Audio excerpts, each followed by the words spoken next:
किसी पर विश्वास करना अच्छी बात है, लेकिन वह विश्वास अगर अंधविश्वास में बदल जाए तो निश्चित ही कुछ अनहोनी होने की संभावना बढ़ जाती है। अंधविश्वास में डूबा व्यक्ति कई बार ऐसे दलदल में फंस जाता है कि उस दलदल से निकलने की व्यक्ति जितनी भी कोशिश करता है वह उतना ही अंदर फंसता चला जाता है। आज की हमारी यह सच्ची कहानी भी एक ऐसे ही परिवार के बारे में है जिस पर अंधविश्वास इतना हावी था कि एक तांत्रिक के कहने पर वह परिवार कुछ भी करने को तैयार था, और इसी का फायदा उठाकर वह तांत्रिक इस परिवार को करीब साल भर तक अपने इशारे पर नचाता रहता है और इस परिवार की 5 मासूम बेटियों को अपनी हवस का शिकार बना लेता है। आगे जानेंगे इस कहानी में कि कैसे इस तांत्रिक ने इस पूरे परिवार को अपने वश में किया और इस घिनौने काम को अंजाम दिया। नमस्कार, मैं महेंद्र कुमार, आप देखना शुरू कर चुके हैं अपराध की बात पाथफाइंडर्स के साथ, हाजिर हूँ एक सच्ची और वास्तविक घटना के साथ। दरअसल महाराष्ट्र के पुणे शहर के डिस्ट्रिक्ट हेडक्वार्टर से थोड़ी ही दूर झुग्गी बस्तियों में एक परिवार रहता था। उस परिवार में बुजुर्ग दंपति, उनके 3 बेटे और उनकी 3 बहुएं थी। तीनों बेटों के केवल लड़कियां ही थी, जिसके चलते परिवार को अपना वंश आगे बढ़ाने के लिए लड़के की चाह थी। एक दिन दूसरे नंबर की बेटे की सास उनके घर आती है और वो आकर बताती है कि मेरा एक बाबा जानकार है जो घर के वंश को आगे बढ़ाने के लिए पूजा पाठ करता है, जिससे लड़के का जन्म हो जाता है। मेरे कई ऐसे जानकार हैं जिनके घर पे बाबा ने पूजा पाठ कराई और उनके घर लड़के ने जन्म लिया। अगर आप सभी लोग सहमत हो तो मैं आप लोगों को उस बाबा से मिलवा सकती हूँ। इस पर सभी लोग काफ़ी सोच विचार करने के बाद बाबा से मिलने के लिए सहमत हो जाते हैं और घर की वो बुजुर्ग महिला यानी लड़कियों की दादी उस महिला के साथ जाती है और बाबा से जाके मुलाकात करती है। यह महिला यानी बच्चियों की दादी बाबा से जाकर मिलती है और बाबा को बताती है कि मेरे 3 बहुएं हैं, लेकिन तीनों से मुझे लड़कियां ही मिली है। मुझे अपने वंश को आगे बढ़ाने के लिए लड़के की चाह है। इस पर बाबा उस बुजुर्ग महिला से कहता है कि तुम्हें लड़का प्राप्त हो जाएगा, लेकिन इसके लिए मुझे तुम्हारे घर आकर पूजा पाठ करना होगा। इस पर यह महिला बाबा को पूजा पाठ करने के लिए हाँ बोल देती है और अपने साथ ही बाबा को लेकर घर आ जाती है। इस महिला के घर के सामने ही एक मंदिर बना हुआ था। वो बाबा उस मंदिर में जाता है और वहाँ करीब 3 घंटे तक पूजा पाठ करता है और पूजा पाठ करने के बाद बिना किसी से बोले और बिना किसी को बताए चला जाता है। करीब 2-3 महीने बाद बाबा फिर से वापस उनके घर आता है और इस बार भी उनके घर के सामने बने मंदिर में पूजा पाठ करता है और बिना बताए घर से चला जाता है। कुछ समय बाद बाबा वापस उनके घर आता है, लेकिन इस बार उनके मंदिर में पूजा करने के बजाय बाबा उस महिला से कहता है कि तुम्हें लड़का प्राप्त हो जाएगा, इसके लिए मुझे तुम्हारे घर में ही पूजा करनी होगी। साथ ही वहाँ पर जो लड़कियाँ थी, जो बच्चियाँ थी, उनको ये बाबा बताता है कि तुम लोग मुझे बाबा मत बोला करो, तुम मुझे मामा बोला करो। तो इस तरह वो लड़कियाँ उसको मामा कहने लगती है और बाबा ने जल्दी इस पूरे परिवार का विश्वास जीत लिया। इसके बाद बाबा का इनके घर आना जाना लगा रहता है, जिसके चलते सभी आपस में घुल मिल जाते हैं और एक दूसरे पर विश्वास करने लगते हैं। कुछ दिन बाद बाबा वापस इनके घर आता है और इस बार भी सामने वाले मंदिर में पूजा करने के बजाय इनके घर में ही पूजा करने के लिए कहता है। साथ ही वह घर वालों को कहता है कि मैंने ऐसा घर कभी नहीं देखा, और घर के सबसे छोटे बेटे को साइड में ले जाकर, एकांत में ले जाकर बताता है कि तुम्हारे घर के नीचे कुछ सोना और पैसे गड़े हुए हैं। अगर इन सोने को, इस धन को अगर नहीं निकाला तो आने वाले समय में तुम्हारे घर में से कोई ना कोई मरता रहेगा। साथ ही तुम्हारे घर पर भूत प्रेत का साया भी है, जिससे तुम्हें लड़का नहीं हो रहा। इसके अलावा बाबा उस लड़के को उसके परिवार के बारे में और उसके पूर्वजों के बारे में बताने लगता है, जिससे लड़के को ये विश्वास हो जाता है कि बाबा चमत्कारी है। बाबा इस लड़के को बताता है कि अगर तुम इन सब से छुटकारा पाना चाहते हो तो तुम्हें घर में पूजा पाठ करवाना होगा। इससे तुम्हें लड़का भी प्राप्त हो जाएगा, तुम्हारे दोस्त भी दूर हो जाएंगे, साथ ही तुम्हें गड़ा हुआ धन मिल जाएगा, जिससे तुम्हारी आर्थिक स्थिति भी ठीक हो जाएगी। तो लड़का बाबा की बातों पे विश्वास कर लेता है और ये सारी बातें जाकर अपने परिवार के दूसरे लोगों को बताता है। दूसरे लोग भी इस बात पर विश्वास करते हैं और घर में पूजा पाठ करने की इजाज़त दे देते हैं। लेकिन घर की सबसे बड़ी बेटी इसका विरोध करने लगती है।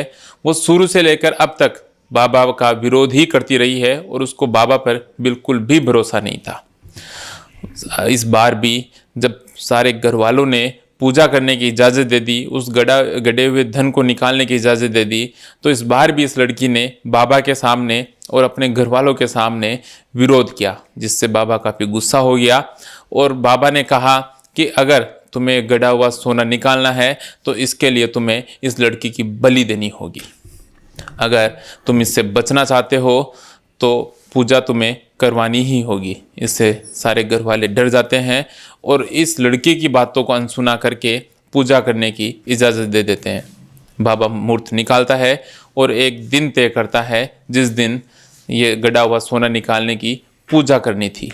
साथ ही बाबा पूजा पाठ के लिए कुछ सामान बताता है, जिसमें नारियल, नींबू, काला कपड़ा, सुपारी, लोबान और कुछ इसी तरह के आइटम बताता है जिनको पूजा में काम में लिया जाएगा। परिवार वाले पूजा पाठ का ये सारा सामान लेकर आ जाते हैं और बाबा भी अपने बताए हुए दिन पर उनके घर पहुंच जाता है और हवन के जरिए पूजा पाठ शुरू कर देता है। जल्दी ही पूरे घर में हवन के कारण धुआं ही धुआं छा जाता है और बाबा एक लड़की की तरफ इशारा करके बोलता है कि इसके किसी ने टोटका किया है। तो बाबा उस लड़की को अपने पास में हवन के जो कुंड था उसके पास में बैठाने के लिए बुलाता है। तो घर वाले उस लड़की को हवन कुंड के पास भेज देते हैं। बाबा उस लड़की को वहाँ बैठा कर उसके साथ थोड़ी देर झाड़ फूंक करता है, साथ ही उसको कुछ धूप की धुएं सुंघाता है, जिससे लड़की को खांसी होने लगती है। साथ ही बाबा उस लड़की को लोहे की जंजीरों से मारने लगता है, जिसके कारण लड़की दर्द से चीखने लगती है, चिल्लाने लगती है। बाबा परिवार वालों को बताता है कि जब भूत का साया दूर होता है तो कुछ इसी तरह से चिल्लाता है। इसके बाद बाबा देर रात तक पूजा करने के बाद घर से चला जाता है, लेकिन थोड़ी ही देर बाद बाबा उनके घर वापस आ जाता है और उनको बताता है कि अब तुम्हारे घर में जो सोना गड़ा हुआ है, जो धन गड़ा हुआ है, उसको निकालने के लिए मुझे पूजा करनी होगी। इस पर घर वाले सहमत हो जाते हैं और दोबारा उसको पूजा का सामान लाकर देते हैं। बाबा पूजा शुरू करता है और अब भी घर में बहुत सारी धुआं हो जाती है। थोड़ी देर पूजा करने के बाद बाबा एक लड़की की तरफ इशारा करता है और कहता है कि इस लड़की के ऊपर भूत का साया है। इससे परिवार वाले काफ़ी डर जाते हैं और बाबा से उस भूत के साये को दूर करने के लिए प्रार्थना करने लगते हैं। बाबा घर वालों को बताता है कि इस लड़की से भूत का साया, भूत प्रेत का साया दूर करने के लिए मुझे इस लड़की के साथ एकांत में पूजा करनी होगी। इसके लिए बाबा उस लड़की को एक कमरे में लेकर जाता है और वहाँ जाने के बाद भी पूजा शुरू कर देता है। जल्दी वहाँ भी धुआं छा जाता है तो बाबा कमरे के दरवाजे को बंद कर देता है और साथ ही सभी घर वालों को इस कमरे में आने के लिए मना कर देता है। आधे घंटे तक उस कमरे से कोई भी आवाज़ नहीं आती, लेकिन जल्दी ही बच्ची के चीखने चिल्लाने की आवाज़ आने लगती है। इससे घर वालों को लगता है कि भूत प्रेत का साया दूर हो रहा है। थोड़ी देर बाद गेट खुलता है और बच्ची रोते हुए बाहर आती है। उसके पीछे पीछे बाबा भी बाहर आ जाता है। सभी घर वाले बाबा के पैर छूकर आशीर्वाद लेते हैं। बाबा भी उनको आशीर्वाद देते हुए कहता है कि परिवार की और भी लड़कियों के ऊपर भूत प्रेत का साया है। 51 दिन बाद मैं तुम्हारे घर दोबारा आऊँगा और इन लड़कियों के सिर से भी भूत का साया उतार दूंगा।